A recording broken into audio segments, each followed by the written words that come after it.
लीजिए सुनिए, देवकीनंदन खत्री के लिखे उपन्यास चंद्रकांता संतति के 23वें भाग के 11वें बयान को मेरी यानी समीर गोस्वामी की आवाज में। दूसरे दिन पुनः उसी ढंग का दरबार लगा और सब लोग अपने अपने ठिकाने पर बैठ गए। इशारा पाकर दलीप शाह उठ खड़ा हुआ और उसने अपने चेहरे पर से नकाब हटाकर दारोगा जयपाल बेगम और नागर वगैरह की तरफ देखकर कहा, आप लोगों की खुशकिस्मती का जमाना तो बीत गया। अब वो जमाना आ गया है कि आप लोग अपने किए का फल भोगें और देखें कि आपने जिन लोगों को जहन्नुम में पहुंचाने का बीड़ा उठाया था, आज ईश्वर की कृपा से वे ही लोग आपको हंसते खेलते दिखाई देते हैं। खैर, मुझे इन बातों से कोई मतलब नहीं। इसका निपटारा तो महाराज की आज्ञा से होगा। मुझे अपना किस्सा बयान करने का हुक्म हुआ है, सो बयान करता हूं। और लोगों की तरफ देखकर, मेरे किस्से से भूतनाथ का भी बहुत ही बड़ा संबंध है, मगर इस ख्याल से कि महाराज ने भूतनाथ का कसूर माफ करके उसे अपना अय्यार बना लिया है, मैं अपने किस्से में उन बातों का जिक्र छोड़ता जाऊंगा जिनसे भूतनाथ की बदनामी होती है। इसके अतिरिक्त भूतनाथ प्रतिज्ञा अनुसार महाराज के आगे पेश करने के लिए स्वयं अपनी जीवनी लिख रहा है, जिससे महाराज को पूरा पूरा हाल मालूम हो जाएगा। अतः अब मुझे कुछ कहने की जरूरत नहीं है। मैं मिर्जापुर के रहने वाले दीनदयाल सिंह अय्यार का लड़का हूं। मेरे पिता महाराज धौलपुर के यहाँ रहते थे और वहां उनकी बहुत इज्जत और कदर थी। उन्होंने मुझे अय्यारी सिखाने में किसी तरह की त्रुटि नहीं की। जहां तक हो सका दिल लगाकर मुझे अय्यारी सिखाई और मैं भी इस फन में खूब होशियार हो गया। परंतु पिता के मरने के बाद मैंने किसी रियासत में नौकरी नहीं की। मुझे अपने पिता की जगह मिलती थी और महाराज मुझे बहुत चाहते थे, मगर मैंने पिता के मरने के साथ ही रियासत छोड़ दी और अपने जन्म स्थान मिर्जापुर में चला आया, क्योंकि मेरे पिता मेरे लिए बहुत दौलत छोड़ गए थे और मुझे खाने पीने की कुछ परवाह न थी। पिता के देहांत के साल भर पहले ही मेरी मां मर चुकी थी। अतएव केवल मैं और मेरी स्त्री दो आदमी अपने घर के मालिक थे। जमानिया की रियासत से मुझे किसी तरह का संबंध नहीं था, परंतु इसलिए कि मैं एक नामी अय्यार का लड़का और खुद भी अय्यार था तथा बहुत से अय्यारों से गहरी जान पहचान रखता था, मुझे चारों तरफ की खबरें बराबर मिला करती थीं। इसी तरह जमानिया में जो कुछ चालबाजियां हुआ करती थीं, वे भी मुझसे छिपी हुई न थीं। भूतनाथ की और मेरी स्त्री आपस में मौसेरी बहनें होती हैं और भूतनाथ का जमानिया से बहुत घना संबंध हो गया था। इसलिए जमानिया का हाल जानने के लिए मैं उद्योग भी किया करता था, मगर उसमें किसी तरह का दखल नहीं देता था। दारोगा की तरफ इशारा करके, इस हरामखोर दारोगा ने रियासत पर अपना दबाव डालने की नीयत से विचित्र ढोंग रच लिया था। शादी नहीं की थी और बाबाजी तथा ब्रह्मचारी के नाम से अपने को प्रसिद्ध कर रखा था, बल्कि मौके मौके पर लोगों को कहा करता था कि मैं तो साधु आदमी हूं, मुझे रुपए पैसे की जरूरत ही क्या है, मैं तो रियासत की भलाई और परोपकार में अपना समय बिताना चाहता हूं इत्यादि। परंतु वास्तव में ये परले सिरे का अय्याश, बदमाश और लालची था, जिसके विषय में कुछ विशेष कहना मैं पसंद नहीं करता। मेरे पिता और इंद्रदेव के पिता दोनों दिली दोस्त और अय्यारी में एक ही गुरु के शिष्य थे। अतएव मुझ में और इंद्रदेव में भी उसी प्रकार की दोस्ती और मोहब्बत थी। इसलिए मैं प्रायः इंद्रदेव से मिलने के लिए उनके घर जाया करता और कभी कभी वे भी मेरे घर आया करते थे। जरूरत पड़ने पर इंद्रदेव की इच्छानुसार मैं उनका कुछ काम कर दिया करता और उन्हीं के यहाँ कभी कभी इस कमबख्त दारोगा से भी मुलाकात हो जाया करती थी। बल्कि कहना चाहिए कि इंद्रदेव ही के सबब से दारोगा जयपाल, राजा गोपाल सिंह और भरत सिंह तथा जमानिया के और भी कई नामी आदमियों से मेरी मुलाकात और साहब सलामत हो गई थी। जब भूतनाथ के हाथ से बेचारा दयाराम मारा गया, तब से मुझ में और भूतनाथ में एक प्रकार की खिंचाखिंची हो गई थी और वो खिंचाखिंची दिनों दिन बढ़ती ही गई, यहां तक कि कुछ दिनों बाद हम दोनों की साहब सलामत भी छूट गई। एक दिन मैं इंद्रदेव के यहां बैठा हुआ भूतनाथ के विषय में बातचीत कर रहा था, क्योंकि उन दिनों ये खबर बड़ी तेजी के साथ मशहूर हो रही थी कि गदाधर सिंह यानी भूतनाथ मर गया। परंतु उस समय इंद्रदेव इस बात पर जोर दे रहे थे कि भूतनाथ मरा नहीं, कहीं छिपकर बैठ गया है, कभी न कभी एकाएक प्रकट हो जाएगा। इसी समय दारोगा के आने की इत्तला मिली, जो बड़ी शान शौकत के साथ इंद्रदेव से मिलने के लिए आया था। इंद्रदेव बाहर निकलकर बड़ी खातिर के साथ इसे अंदर ले गए और अपने आदमियों को हुक्म दे गए कि दारोगा के साथ जो आदमी आए हैं उनके खाने पीने और रहने का उचित प्रबंध किया जाए। दारोगा को साथ लिए हुए इंद्रदेव उसी कमरे में आए जिसमें मैं पहले ही से बैठा हुआ था, क्योंकि इंद्रदेव की तरह मैं दारोगा को लेने के लिए मकान के बाहर नहीं गया था और न दारोगा के आ पहुंचने पर मैंने उठकर इसकी इज्जत ही बढ़ाई। हाँ, साहब सलामत जरूर हुई। ये बात दारोगा को बहुत ही बुरी मालूम हुई, मगर इंद्रदेव को नहीं, क्योंकि इंद्रदेव गुरु भाई का सिर्फ नाता निभाते थे, दिल से दारोगा की खातिर नहीं करते थे। इंद्रदेव से और दारोगा से देर तक तरह तरह की बातें होती रहीं, जिसमें मौके मौके पर दारोगा अपनी होशियारी और बुद्धिमानी की तस्वीर खींचता रहा। जब अय्यारों की कहानी छिड़ी तो वह एकाएक मेरी तरफ पलट पड़ा और बोला, आप इतने बड़े अय्यार के लड़के होकर घर में बेकार क्यों बैठे? और नहीं तो मेरी ही रियासत में काम कीजिए, यहां आपको बहुत आराम मिलेगा। देखिए बिहारी सिंह और हरनाम कैसी इज्जत और खुशी के साथ रहते हैं, आप तो उनसे ज्यादा इज्जत के लायक है।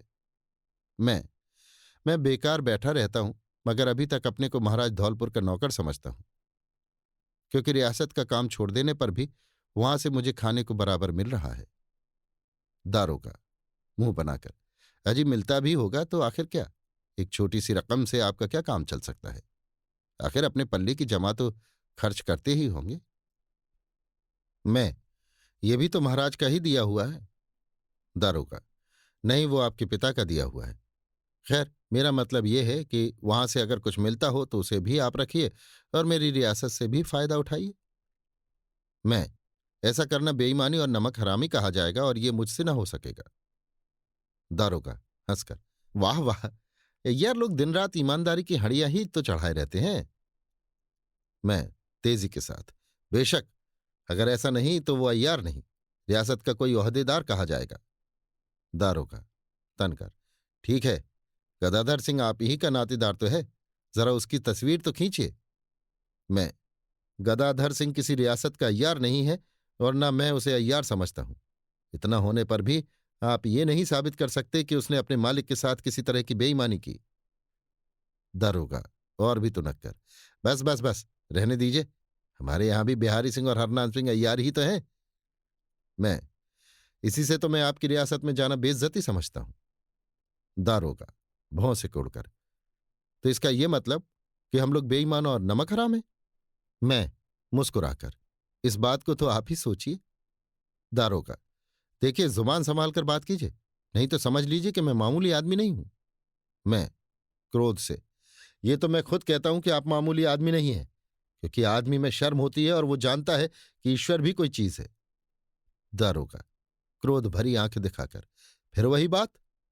मैं हां, वही बात, गोपाल सिंह के पिता वाली बात, गुप्त कमेटी वाली बात, गदाधर सिंह की दोस्ती वाली बात, लक्ष्मी देवी की शादी वाली बात, और जो बात की आपके गुरु भाई साहब को नहीं मालूम है वो बात।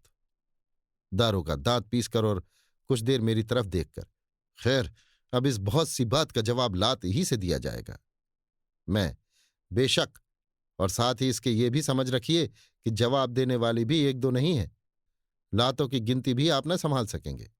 दारोगा साहब, जरा होश में आइए और सोच विचार कर बातें कीजिए। अपने को आप ईश्वर न समझिए, बल्कि ये समझकर बातें कीजिए कि आप आदमी हैं और रियासत धौलपुर के किसी अय्यार से बातें कर रहे हैं। दारोगा इंद्रदेव की तरफ आंखें तरेर कर, क्या आप चुपचाप बैठे तमाशा देखेंगे और अपने मकान में मुझे बेइज्जत करावेंगे? इंद्रदेव आप तो खुद ही अपनी अनोखी मिलनसारी से अपने को बेइज्जत करा रहे हैं, इनसे बात बढ़ाने की आपको जरूरत ही क्या थी? मैं आप दोनों के बीच में नहीं बोल सकता, क्योंकि दलीप शाह को भी अपना भाई समझता हूं और इज्जत की निगाह से देखता हूं। दारोगा तो फिर जैसे बने हम इनसे निपट लें। इंद्रदेव हाँ हाँ। दारोगा पीछे उलाहना न देना, क्योंकि आप इन्हें अपना भाई समझते हैं। इंद्रदेव मैं कभी उलाहना न दूंगा। दारोगा अच्छा, तो अब मैं जाता हूं, फिर कभी मिलूंगा तो बातें करूंगा। इंद्रदेव ने इस बात का कुछ भी जवाब न दिया। हाँ, जब दारोगा साहब वहां से विदा हुए तो उन्हें दरवाजे तक पहुंचाया है। जब लौटकर कमरे में मेरे पास आए तो मुस्कुराते हुए बोले, आज तो तुमने इसकी खूब खबर ली, जो बात तुम्हारे गुरु भाई साहब को नहीं मालूम है वही बात। इन शब्दों ने तो उसका कलेजा छेद दिया होगा, मगर तुमसे बेहतर रंज होकर गया है, इस बात का खूब ख्याल रखना। मैं आप इस बात की चिंता न कीजिए, देखिए मैं इन्हें कैसे छकाता हूं। मगर वाह रे आपका कलेजा, इतना कुछ हो जाने पर भी आपने अपनी जुबान से कुछ न कहा, बल्कि पुराने बर्ताव में बल तक न पड़ने दिया। इंद्रदेव: मैंने तो अपना मामला ईश्वर के हवाले कर दिया है। मैं: खैर, ईश्वर अवश्य इंसाफ करेगा। अच्छा, तो अब मुझे भी विदा कीजिए, क्योंकि अब इसके मुकाबले का बंदोबस्त शीघ्र करना पड़ेगा। इंद्रदेव: ये तो मैं फिर कहूंगा कि आप बेफिक्र न रहिए। थोड़ी देर तक और बातचीत करने के बाद मैं इंद्रदेव से विदा होकर अपने घर आया और उसी समय से दारोगा के मुकाबले का ध्यान मेरे दिमाग में चक्कर लगाने लगा।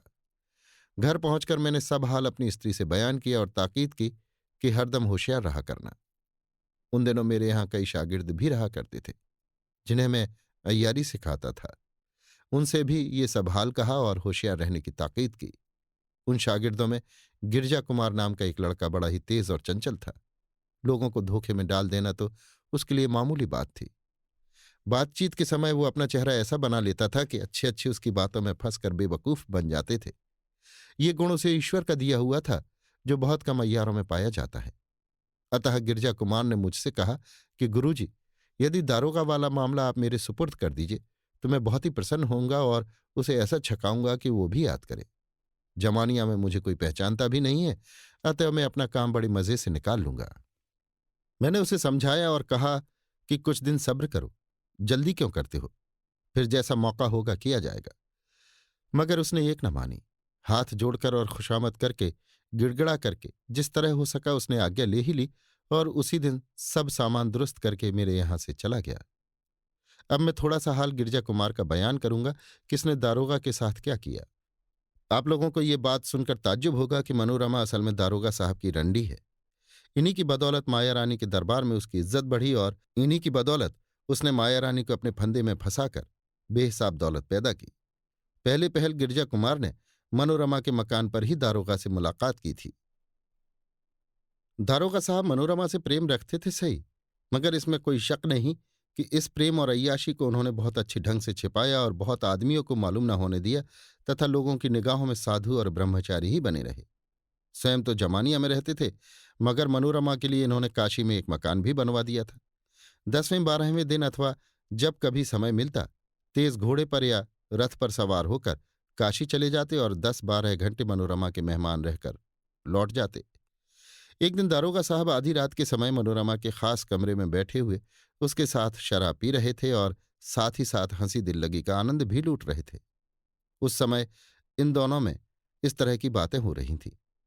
दारोगा: जो कुछ मेरे पास है सब तुम्हारा है। रुपए पैसे के बारे में तुम्हें कभी तकलीफ ना होने दूंगा। तुम बेशक अमीराना ठाठ के साथ रहो और खुशी से जिंदगी बिताओ। गोपाल सिंह अगर तिलिस्म का राजा है तो क्या हुआ, मैं भी तिलिस्म का दारोगा हूं। उसमें 2-4 स्थान ऐसे हैं कि जिनकी खबर राजा साहब को भी नहीं, मगर मैं वहां बखूबी जा सकता हूं और वहां की दौलत को अपनी मिल्कियत समझता हूं। इसके अतिरिक्त माया रानी से भी मैंने तुम्हारी मुलाकात करा दी है और वो भी हर तरह से तुम्हारी खातिर करती ही है। फिर तुम्हें परवाह किस बात की है? मनोरमा: बेशक मुझे किसी बात की परवाह नहीं है और आपकी बदौलत से मैं बहुत खुश रहती हूं, मगर मैं ये चाहती हूं कि माया रानी के पास खुल्लम खुल्ला मेरी आमद रफ्त हो जाए। अभी गोपाल सिंह के डर से बहुत लुक छिपकर और नखरे तिल्ले के साथ जाना पड़ता है। दारोगा: फिर ये तो जरा मुश्किल बात है। मनोरमा: मुश्किल क्या है? लक्ष्मी देवी की जगह दूसरी औरत को राजरानी बना देना क्या साधारण काम था? सो तो आपने सहज ही में कर दिखाया, और इस एक सहज काम के लिए कहते हैं कि मुश्किल है। दारोगा मुस्कुराकर: सो तो ठीक है, गोपाल सिंह को मैं सहज में बेकुंठ पहुंचा सकता हूं, मगर ये काम मेरे करने पर भी ना हो सकेगा। उसके ऊपर मेरा हाथ सहज ही ना उठेगा। मनोरमा तिनक कर: अब इतनी रहमदिली से तो काम नहीं चलेगा। उनके मौजूद रहने से बहुत बड़ा हर्ज हो रहा है। अगर वो न रहे तो बेशक आप खुद ही जमानिया और तिलिस्म का राज्य कर सकते हैं। माया रानी तो अपने को आपका ताबेदार समझती है। दारोगा: बेशक ऐसा ही है, मगर मनोरमा: और इसमें आपको कुछ करना भी न पड़ेगा, सब काम माया रानी ठीक कर लेंगी। दारोगा चौंक कर: क्या माया रानी का भी ऐसा इरादा है? मनोरमा: जी हाँ, वो इस काम के लिए तैयार हैं, मगर आपसे डरती हैं। आप आज्ञा दें तो सब कुछ ठीक हो जाए। दारोगा: तो तुम उसी की तरफ से इस बात की कोशिश कर रही हो? मनोरमा: बेशक, साथ ही इसमें आपका और अपना भी फायदा समझती हूं। तब ऐसा कहती हूं। दारोगा के गले में हाथ डालकर, बस आप आज्ञा दे दीजिए। दारोगा मुस्कुराकर, खैर, तुम्हारी खातिर मुझे मंजूर है, मगर एक काम करना कि माया रानी से और मुझसे इस बारे में बातचीत न करना। जिसमें मौका पड़े तो मैं ये कहने के लायक रह जाऊं कि मुझे इसकी कुछ भी खबर नहीं। तुम माया रानी की दिलजमाई करा दो कि दारोगा साहब इस बारे में कुछ भी न बोलेंगे। तुम जो कुछ चाहो कर गुजरो, मगर साथ ही इसकी इस बात का ख्याल रखो कि सर्वसाधारण को किसी तरह का शक न होने पाए और लोग ये समझें कि गोपाल सिंह अपनी मौत ही मरा है। मैं भी जहां तक हो सकेगा छिपाने की कोशिश करूंगा। मनोरमा खुश होकर, बस, अब मुझे पूरा विश्वास हो गया कि तुम मुझसे सच्चा प्रेम रखते हो। इसके बाद दोनों में बहुत ही धीरे धीरे कुछ बातें होने लगीं जिन्हें गिरजा कुमार सुन न सका। गिरजा कुमार चोरों की तरह उस मकान में घुस गया था और छिपकर ये बातें सुन रहा था। जब मनोरमा ने कमरे का दरवाजा बंद कर लिया तब वो कमंद लगाकर मकान के पीछे की तरफ उतर गया और धीरे धीरे मनोरमा के अस्तबल में जा पहुंचा। अब की दफे दारोगा यहां रथ पर सवार होकर आया था। वो रथ अस्तबल में था। घोड़े बंधे हुए थे और सारथी रथ के अंदर सो रहा था। इससे कुछ दूर पर मनोरमा के और सब साइस तथा घसियारे वगैरह पड़े खर्राटे ले रहे थे। बहुत होशियारी से गिरजा कुमार ने दारोगा के सारथी को बेहोशी की दवा सुंघाकर बेहोश किया और उठाकर बाग के एक कोने में घनी झाड़ी के अंदर छिपाकर रखाया। उसके कपड़े पहन लिए और चुपचाप रथ के अंदर घुसकर सो रहा। जब रात घंटा भर के लगभग बाकी रह गई तब दारोगा साहब जमानिया जाने के लिए विदा हुए और एक लौंडी ने अस्तबल में आकर रथ जोतने की आज्ञा सुनाई। नए सारथी अर्थात गिरजा कुमार ने रथ जोत कर तैयार किया और फाटक पर लाकर दारोगा साहब का इंतजार करने लगा। शराब के नशे में चूर झूमते हुए एक लौंडी का हाथ थामे हुए दारोगा साहब भी आ पहुंचे। उनके रथ पर सवार होने के साथ ही रथ तेजी के साथ रवाना हुआ। सुबह की ठंडी हवा ने दारोगा साहब के दिमाग में खुनकी पैदा कर दी और वे रथ के अंदर लेटकर बेखबर सो गए। गिरजा कुमार ने जिधर चाहा घोड़ों का मुंह फेर दिया और दारोगा साहब को लेकर रवाना हो गया। इस तौर पर उसे सूरत बदलने की भी जरूरत न पड़ी।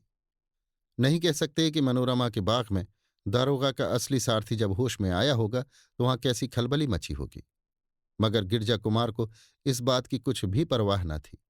उसने रथ को रोहतासगढ़ की सड़क पर रवाना किया और चलते चलते अपने बटुए में से मसाला निकालकर अपनी सूरत साधारण ढंग पर बदल ली, जिसमें होश आने पर दारोगा उसकी सूरत से जानकार न हो सके। इसके बाद उसने तेज दवा सुंघाकर दारोगा को और भी बेहोश कर दिया। जब रथ एक घने जंगल में पहुंचा और सुबह की सफेदी भी निकल आई तब गिरजा कुमार रथ को सड़क पर से हटाकर जंगल में ले आया, जहां सड़क पर चलने वाले मुसाफिरों की निगाह न पड़ी। घोड़ों को खोल लंबी बागडोर के सहारे एक पेड़ के साथ बांध दिया और दारोगा को पीठ पर लाद वहां से थोड़ी दूर पर एक घनी झाड़ी के अंदर ले गया, जिसके पास ही एक पानी का झरना भी बह रहा था। घोड़े की रात से दारोगा साहब को एक पेड़ के साथ बांध दिया और बेहोशी दूर करने की दवा सुंघाने के बाद थोड़ा पानी भी चेहरे पर डाला, जिसमें शराब का नशा ठंडा हो जाए, और तब हाथ में कोड़ा लेकर सामने खड़ा हो गया। दारोगा साहब जब होश में आए तो बड़ी परेशानी के साथ चारों तरफ निगाह दौड़ाने लगे। अपने को मजबूर और एक अनजाना आदमी को हाथ में कोड़ा लिए सामने खड़ा देख कांप उठे और बोले, भाई तुम कौन हो और मुझे इस तरह क्यों सता रखा है? मैंने तुम्हारा क्या बिगाड़ा है? गिरजा कुमार, क्या करूं, लाचार हूं, मालिक का हुक्म ही ऐसा है। दारोगा, तुम्हारा मालिक कौन है और उसने ऐसी आज्ञा तुम्हें क्यों दी? गिरजा कुमार, मैं मनोरमा जी का नौकर हूं और उन्होंने अपना काम ठीक करने के लिए मुझे ऐसी आज्ञा दी है।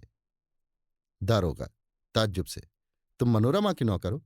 नहीं नहीं, ऐसा नहीं हो सकता। मैं उसके सब नौकरों को अच्छी तरह पहचानता हूं। गिरजा कुमार, मगर आप मुझे नहीं पहचानते, क्योंकि मैं गुप्त रीति पर उनका काम किया करता हूं और उनके मकान पर बराबर नहीं रहता।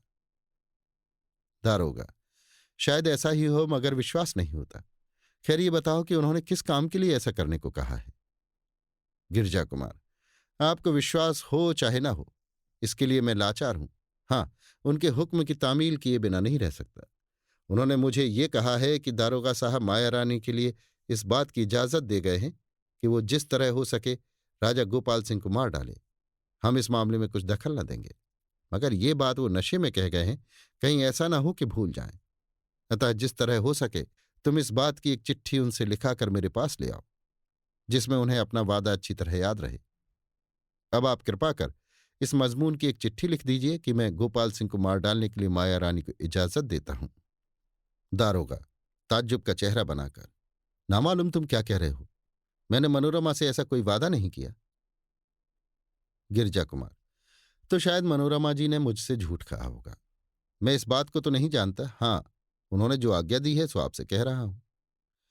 इतना सुनकर दारोगा कुछ सोच में पड़ गया। मालूम होता था कि उसे गिरजा कुमार की बातों पर विश्वास हो रहा है, मगर फिर भी बात को टालना चाहता है। दारोगा, मगर ताज्जुब है कि मनोरमा ने मेरे साथ ऐसा बुरा बर्ताव क्यों किया, और उसे जो कुछ कहना था वो स्वयं मुझसे क्यों नहीं कहा? गिरजा कुमार, मैं इस बात का जवाब क्यों कर दे सकता हूं? दारोगा, अगर मैं तुम्हारे कहे मुताबिक चिट्ठी लिखकर ना दूं तो? गिरजा कुमार, तब इस कोड़े से आपकी खबर ली जाएगी और जिस तरह हो सकेगा आपसे चिट्ठी लिखाई जाएगी। आप खुद समझ सकते हैं कि यहां आपका कोई मददगार नहीं पहुंच सकता। दारोगा, क्या तुमको या मनोरमा को इस बात का कुछ भी ख्याल नहीं है कि चिट्ठी लिखकर भी छूट जाने के बाद मैं क्या कर सकता हूं? गिरजा कुमार, अब ये सब बातें तो आप उन्हीं से पूछेगा। मुझे जवाब देने की कोई जरूरत नहीं। मैं सिर्फ उनके हुक्म की तामील करना जानता हूं। बताइए, आप जल्दी चिट्ठी लिख देते हैं या नहीं? मैं ज्यादा देर तक इंतजार नहीं कर सकता। दारोगा झुंझलाकर और ये समझकर कि ये मुझ पर हाथ नहीं उठाएगा, केवल धमकाता है, अबे मैं चिट्ठी किस बात की लिख दूं? तूने ये व्यर्थ की बकबक लगा रखी है। इतना सुनते ही गिरजा कुमार ने कोड़े जमाने शुरू किए। 5-7 ही कोड़े खाकर दरोगा बिलबिला उठा और हाथ जोड़कर बोला, बस बस माफ करो, जो कुछ कहो मैं लिख देने को तैयार हूं। गिरजा कुमार ने झट कलम दवात और कागज अपने बटुए में से निकालकर दारोगा के सामने रख दिया और उसके हाथ की रस्सी ढीली कर दी। दारोगा ने उसकी इच्छा अनुसार चिट्ठी लिख दी। चिट्ठी को अपने कब्जे में कर लेने के बाद उसने दारोगा की तलाश ली। कमर में खंजर और कुछ अशर्फियां निकली। वो भी ले लेने के बाद दारोगा के हाथ पैर खोल दिए और बता दिया कि फलां जगह आपके रथ और घोड़े खड़े हैं, जाइए सीधे कस कसाकर अपने घर का रास्ता लीजिए। इतना कहकर गिरजा कुमार चला गया और फिर दारोगा को मालूम न हुआ कि वो कहाँ गया और क्या हुआ। अभी आप सुन रहे थे देवकीनंदन खत्री के लिखे उपन्यास चंद्रकांता संतति के 23वें भाग के 11वें बयान को मेरी यानी समीर गोस्वामी की आवाज में।